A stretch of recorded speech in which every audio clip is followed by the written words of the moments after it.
Oi, galera, tudo jóia? Carolina Schettino, professora de Direito Administrativo, com mais uma dica para você, tá jóia?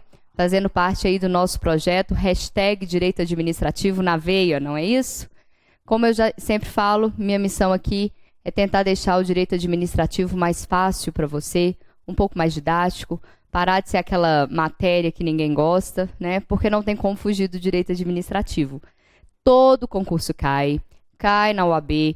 Então, você que está aí estudando para concurso, estudando para OAB, não tem jeito de fugir de mim, nem da minha matéria, tá? Mas vamos lá, vamos tentar deixar um pouco mais simples. Hoje o nosso tema é organização administrativa. Só que eu separei o iniciozinho da matéria. Eu vi que concurso público gosta muito de cobrar, principalmente nível médio, tá? Gosta disso aqui, ó, centralização, descentralização e desconcentração da atividade administrativa. É o inicinho da matéria organização. Então, vem comigo, vamos começar. Vamos lá.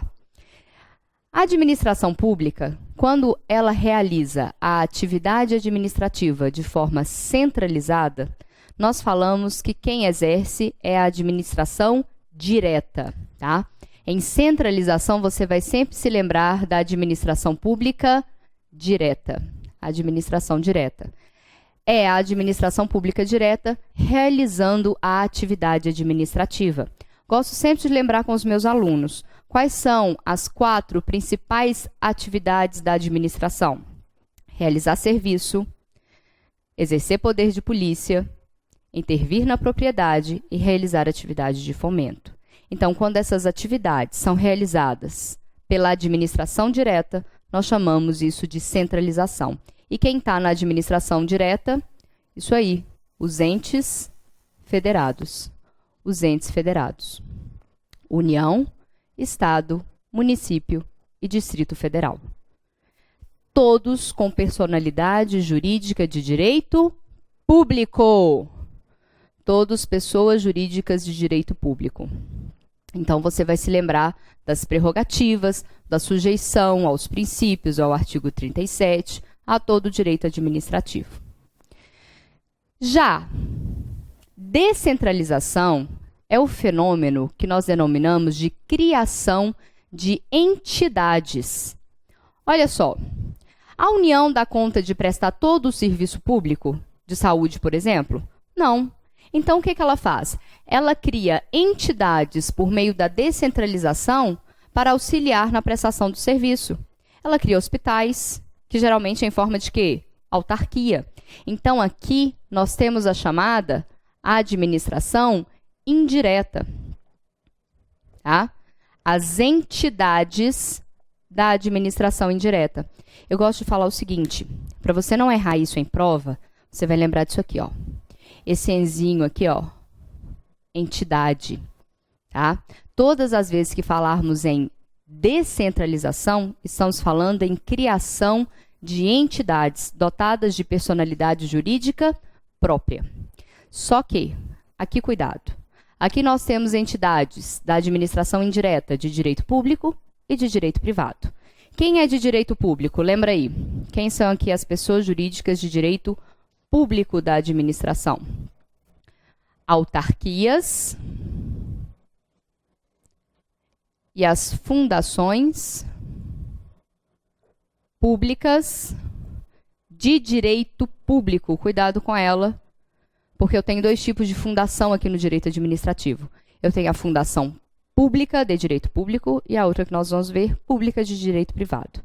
Essas aqui são as únicas entidades dotadas de personalidade jurídica de direito público. Lembre-se o seguinte, quando eu falo em autarquia, aqui eu estou englobando também as agências. Tanto a agência reguladora quanto a agência executiva. Por quê? Porque elas têm natureza jurídica de autarquia. E também os consórcios públicos, quando formados na questão aí, quando são compostos em associação pública.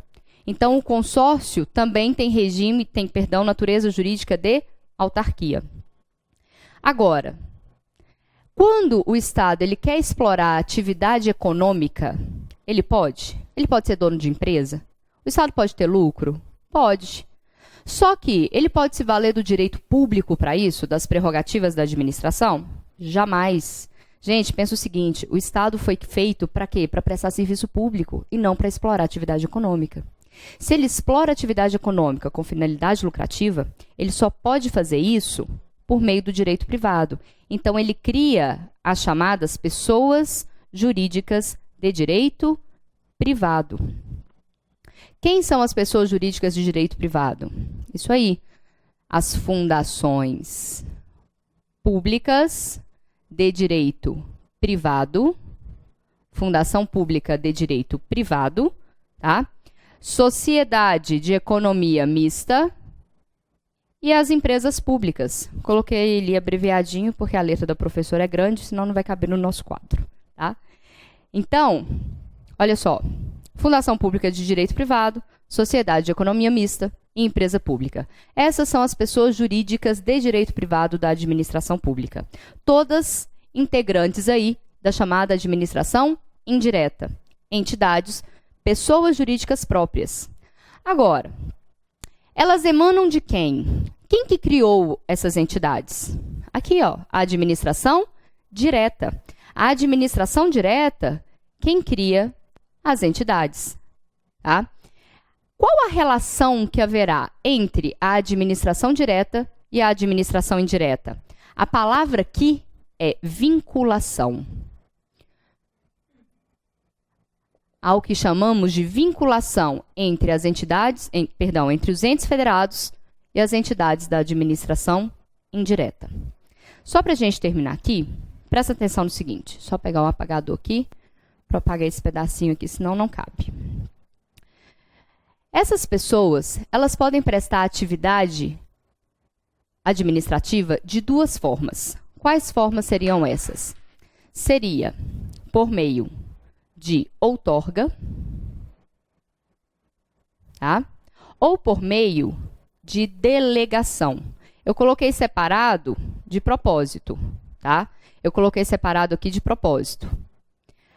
Quando o ente federado cria entidades da administração indireta, de direito público, eles transferem a essas pessoas aqui, as autarquias e as fundações públicas de direito público, transfere o que para elas? Transfere tanto a titularidade e a execução do serviço.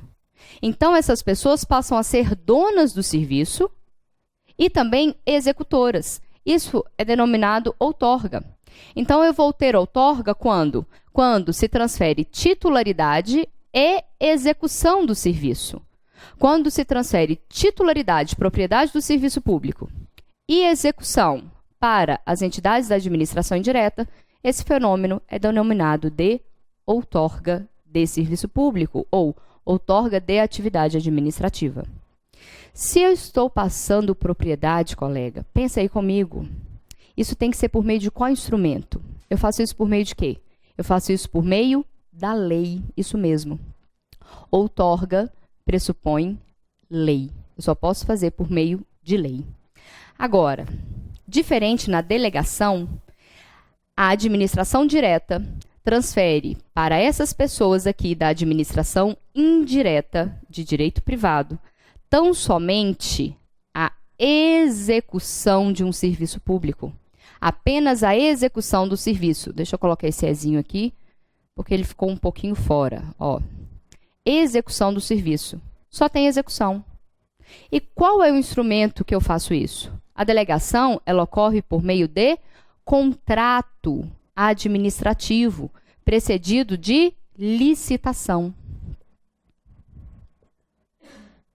Tá? Então, olha só. Autarquia.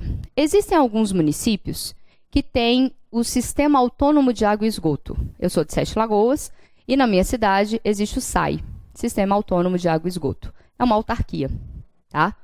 O município de Sete Lagoas, administração direta, transferiu para o SAI tanto a titularidade quanto a execução do serviço de água. Então, o SAI, ele tem a outorga do serviço público. E isso foi mediante lei. Mas, por exemplo, em Belo Horizonte, E em outros municípios do estado de Minas Gerais, existe uma sociedade de economia mista, que você conhece muito bem, que se chama Copasa. A Copasa, ela tem o quê? Delegação de serviço, tá? Ela tem apenas a execução do serviço público. Ela não é dona do serviço de água e esgoto. Quem é dono é o município. Ela tem apenas execução. E isso por meio de contrato. Depois, mais à frente, em matéria de licitação, vamos ver que foi feita uma dispensa. Por quê? Porque a Copasa faz parte da administração pública, ela pode ser contratada por dispensa de licitação. Mas é um contrato. Ok? Fechou, né? Então tá jóia. Eu vou apagar essa parte aqui para a gente poder continuar, senão não cabe. Para a gente poder matar isso aqui e falar sobre desconcentração da atividade administrativa. Tá? Vem aqui. Se aqui eu te pedir para marcar o Ezinho, aqui eu vou te pedir para marcar o quê? O O, tá?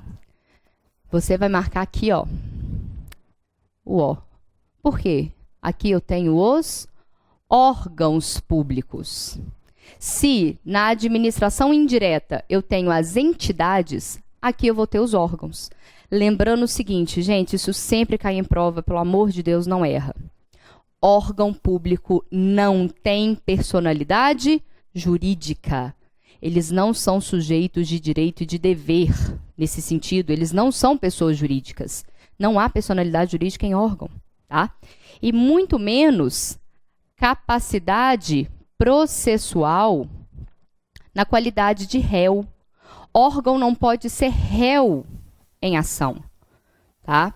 Então, se você tem, se seu carro caiu no buraco, por exemplo, você vai demandar contra quem? Contra a prefeitura? A prefeitura é órgão. Ou contra o município? Contra o ente federado, que tem personalidade jurídica e que representa esse órgão? Contra o município. Você tem que se lembrar o seguinte, o órgão sempre está dentro de uma pessoa jurídica, tá? Então, você tem que ir atrás da pessoa jurídica, descobre qual é o órgão e verifica qual é a pessoa jurídica. Essa é a pessoa que você vai demandar como réu em eventual ação. Então, órgão não pode ser réu. Mas atenção, alguns órgãos especiais podem ser autores em ação judicial, tá? Eles possuem personalidade judiciária, capacidade processual, de ir a juízo na defesa de suas prerrogativas institucionais. Exemplo de órgão que faz isso, que pode ser autor: o Ministério Público e a Defensoria Pública, tá? O MP e a Defensoria Pública. Quem é o titular da ação penal? O MP. MP e Defensoria podem ajuizar a ação civil pública? Claro que sim. Então, eles podem ser autores. Uma dica: súmula 525 do STJ. Súmula 525 do STJ vai nos falar sobre isso, tá bom? E outra coisa muito importante aqui. Qual a relação do órgão com a pessoa jurídica que o criou? A relação aqui, ela é de subordinação. Subordinação, tá? Hierarquia. Os órgãos estão subordinados. Há uma hierarquia entre ele e a pessoa jurídica a qual ele integra. Olha só, aqui, vinculação entre administração direta e administração indireta. Um controle finalístico, controle das finalidades. Mas, em órgão, não há que se falar em vinculação. E a prova vai te fazer errar isso. Aqui em órgão, a palavra, colega, é subordinação e hierarquia. Tá? Por quê? Porque órgão não tem personalidade jurídica. Ok? Como na outra aula, eu fiz um slide. Se você quiser, te mando por e-mail. O e-mail está aparecendo aí para você. Tá joia? Me pede que eu mando. Olha só o slide que a gente preparou. Muito simplesinho, é o resumo da aula, tá? Então, querendo, eu te mando. Então, agora vamos para a questão. Separei uma questãozinha para você aí, tá? A técnica de organização e distribuição interna de competências entre vários órgãos despersonalizados dentro de uma mesma pessoa jurídica e que tem por base a hierarquia, denomina-se, olha as palavras, órgão despersonalizado, sem personalidade jurídica. Hierarquia, isso é o quê? Descentralização? Não. Olha o ezinho, enzinho, entidade. Desconcentração? Sim. Desconcentração, criação de órgãos. Lembra do O. Outorga e delegação tem a ver com descentralização do serviço público, da atividade administrativa. Na outorga, transfere titularidade e execução. Na delegação, transfere apenas execução. E coordenação aí está sobrando, não tem nada a ver. Ok? Bom, voltando aqui, essa foi a dica de hoje. Espero que tenha te ajudado de alguma forma. Se você gostou, curta, dá um like aí para a professora, compartilhe o vídeo com seus colegas e me ajude aí a divulgar o direito administrativo. Lembre-se, hashtag direito administrativo na veia, ok? Um abraço, até mais e fica com Deus.